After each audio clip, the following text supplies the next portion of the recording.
अब जैसे ही मैं और शाजिल दोनों पीर साहब की बारगाह में पहुंचे तो वहां जाकर मुझे न जाने क्यों मुझे अजीब सा लगने लगा। आज मुझे सुकून नहीं मिल रहा था, बल्कि सुकून के बजाय बेचैनी हो रही थी। समझ नहीं आ रहा था कि मैं करूं तो क्या करूं। बहरहाल पीर साहब ने मुझे सामने बिठाया और कहा, बेटे ये तावीज़ खोल दो।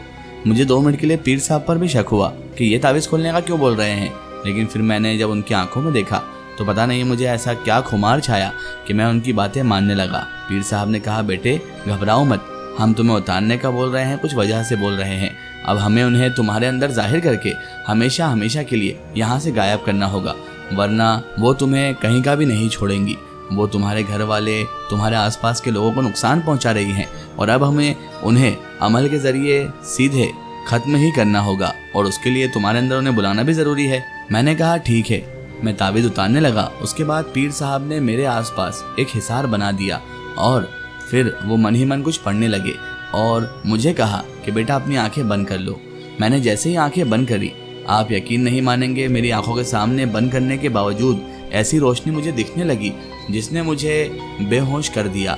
और उसके बाद क्या हुआ ये तो मुझे नहीं पता, लेकिन जब मैं उठा तो मैं बड़ी बुरी हालत में था। बाल मेरे बिखरे हुए थे, पीर साहब के सामने ही मैं पड़ा हुआ था। और जब मैं उठा तो मुझे मेरे दोस्त शाजिल ने पूरी कहानी बताई। पीर साहब वहाँ से उठकर चले गए और शाजिल मुझे बताने लगा कि तू जब वो जंगल में हमारे साथ नहीं गया था, जब हम कैंपिंग के लिए जंगल गए थे, तब से ये जिनजादी तेरे पीछे पड़ गई थी जिसका नाम ज़ारा था। और तूने वहाँ पर जो दरख्त के नीचे महसूस किया था, उसी वजह से तुझे ये ज़ारा दिखने लगी और ये तुझ पर फरेख्ता हो गई और तुझ पर आशिक हो गई और तुझसे अपनी जिस्मानी ज़रूरत पूरी करने लगी, क्योंकि वो हवसी जिनजादी थी। तेरे जिस्म की भूख उसके अंदर इतनी बढ़ चुकी थी कि वो अगर पीर साहब के डर के मारे कुछ ना किया, लेकिन अगर उसके बस में होता तो वो तुझे बिल्कुल चबा जाती और तुझे इस तरह लागर और कमज़ोर कर देती कि तू किसी काबिल ना रहता। मैंने कहा कि भाई फिर वो मेरा पीछे छोड़कर चली गई ना? तो शाजिल कहने लगा, हाँ अब वो हमेशा हमेशा के लिए तेरा पीछा ही नहीं, किसी का भी पीछा नहीं कर पाएगी। मैंने कहा वो कैसे? तो उसने कहा पीर साहब ने उसे एक झाड़ पर कैद करवा दिया है। मैंने कहा वो कैसे? तो कहने लगा, तू जब बेहोश हुआ तो अचानक तेरे अंदर से किसी खवातीन की आवाज़ आने लगी और वो कहने लगी, क्या चाहता है तू? बड़ा अपने आप को बहुत बड़ा बुजुर्ग समझता है? हम तुझे भी नहीं छोड़ेंगे। जिस तरह हम इसे बर्बाद कर रहे हैं, इसके साथ वालों को बर्बाद कर रहे हैं, तुझे भी नहीं छोड़ेंगे। पीर साहब ने एक थप्पड़ रसीद किया और कहा, पहले तो मासूम लोगों को अपने चंगुल में फंसा लेती हो, बेगुनाह लोगों को अपने चंगुल में फंसा कर उनके जिस्म का इस्तेमाल करती हो और ऊपर से लोगों को मारने की धमकी देती हो। क्या तुम्हें खुदा का कोई खौफ नहीं? तो वो कहने लगी, मुझे बहुत खौफ है, तू मुझे मत समझा बुड्ढे, लेकिन एक बात ध्यान रख, सबसे पहले अब तेरा ही नंबर है। पीर साहब को जलाल आ गया। पीर साहब ने कुछ पढ़ते हुए उसके ऊपर पानी छीटा, जिसकी वजह से तू इस तरह तड़पने लगा जैसे बगैर पानी के मच्छी तड़पती है, ऐसा तड़पने लगा और माफिया मांगने लगा। वो अंदर तेरे जो जिनजादी थी वो अब तड़प रही थी और माफिया मांग रही थी। पीर साहब ने दम किया हुआ पानी तेरे मुंह के अंदर डाला तो अचानक मुझे धुआं सा उठता हुआ दिखाई दिया और आज पहली बार मैंने उस जिनजादी को देखा जिसके बारे में सिर्फ मैंने अभी तक सुना था और जिसको तेरे अंदर हमने जाहिर होते हुए देखा था। वाकई आजम वो जिनजादी बहुत खूबसूरत थी। थोड़ी देर के लिए तो मैं भी उसके शर में उलझ गया था, लेकिन पीर साहब ने मुझे आवाज़ दी और कहा, शाजिल इसे इस तरह से घूर कर मत देखो, वरना ये तुम्हें भी अपने शर में उलझा सकती है। मैंने नीचे मुँह कर लिया। उसके बाद सिर्फ मैं आवाज़ें सुन रहा था। पीर साहब से वो कहने लगी कि मैं इसको इस तरह से नहीं छोड़ सकती, अब तो मुझे इसकी आदत पड़ चुकी है। अगर आप चाहते हैं मैं इसे छोड़ दूं तो इसकी रूह को अपने साथ ले जाऊंगी, ताकि मैं इससे हमेशा अपना काम करवाती रहूं और इसे कैद करके रखूं। पीर साहब ने कहा, यह हमारा बच्चा है, तुम इसे ऐसे नहीं कर सकती और ये तो बहुत गलत बात होगी। तुम किसी की रूह को ले जाने की कोशिश करो, ऐसा हरगिज़ मुमकिन नहीं। तुम्हें इसके जिस्म को छोड़ना होगा और सच्चे दिल से तौबा करना होगी, वरना मैं आज तुम्हें यहाँ से जिंदा नहीं जाने दूंगा।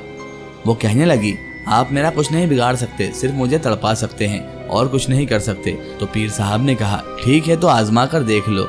पीर साहब ने हिसार हटा लिया और कहा, तुम्हें जो ताकत हासिल है उस ताकत से मुझ पर वार करके देख लो। अगर मुझे बाल बराबर भी फर्क पड़ता है तो तुम जीती, वरना मैं जो कहूँगा वैसा करना पड़ेगा। जिनजादी इस बात पर मंजूर हो गई। कहने लगी, आप शायद अपनी जान को बहुत मामूली समझते हैं, जो मुझे अपने आप को मारने का मौका दे रहे हैं। अब इसके आगे मैं कुछ नहीं कहूँगी, आप मुझे आज़ाद कीजिए, मैं बताती हूँ कि मैं कितनी ताकत रखती हूँ। उसके बाद पीर साहब ने जैसे ही हथौड़ा उठाया तो वो जिनजादी अचानक हवा में उड़ने लगी और हवा में उड़ते हुए उसने अपने हाथ को बुलंद किया और कुछ पढ़कर जैसे ही उसने अपना हाथ पीर साहब की जानिब किया तो उसके हाथ में से आग निकलने लगी। लेकिन पीर साहब अल्लाह तबारक व ताला के नेक बंदे और बरगुज़ीदा बंदे थे, वो भी कहाँ हार मानने वाले थे और उनके पास तो अल्लाह तबारक व ताला की अता की हुई ताकत थी। उन्होंने कुछ पढ़ा और वो आग पीर साहब की तरफ आते आते फूल में बदल गई।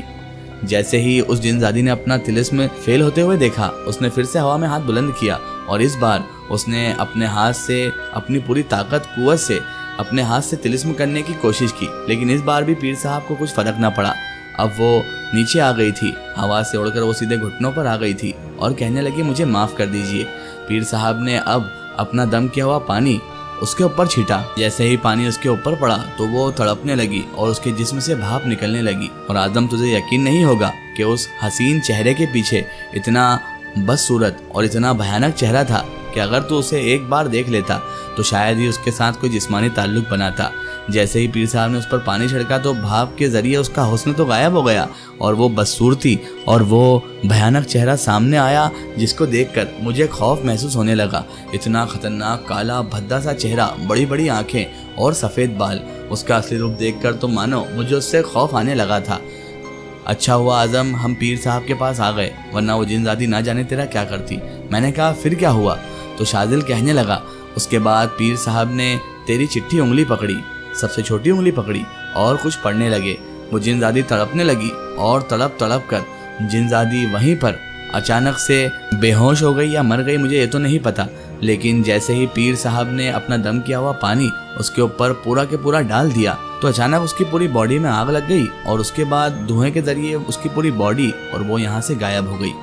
और उसके आधे घंटे बाद तुझे होश आया और अब तू हमेशा हमेशा के लिए उस जिनजादी के शर से आज़ाद है। मैंने कहा तुझे पता नहीं क्या, ज़ारा के साथ नाज नाम की एक चुड़ैल और थी जो मेरे पीछे पड़ी हुई थी। तो पीर साहब ने इतने में मेरी बात सुन ली और आते हुए कहा, बेटा उससे भी डरने की कोई ज़रूरत नहीं। उसकी हम असर जिनजादी यानी ज़ारा को हमने जो सज़ा दी है उसके बाद कोई भी जिनजादी तुम्हारे आसपास फटकेगी भी नहीं, क्योंकि सबको मालूम चल जाएगा कि उस जिनजादी को हमने मार दिया है, उस जिनजादी को हमने जलाकर राख कर दिया है। मैंने पीर साहब के हाथ चूमे और उनसे शुक्रिया अदा किया और रो रो कर उनका खूब शुक्रिया अदा किया और उसके बाद मैं पीर साहब से बैत भी हो गया।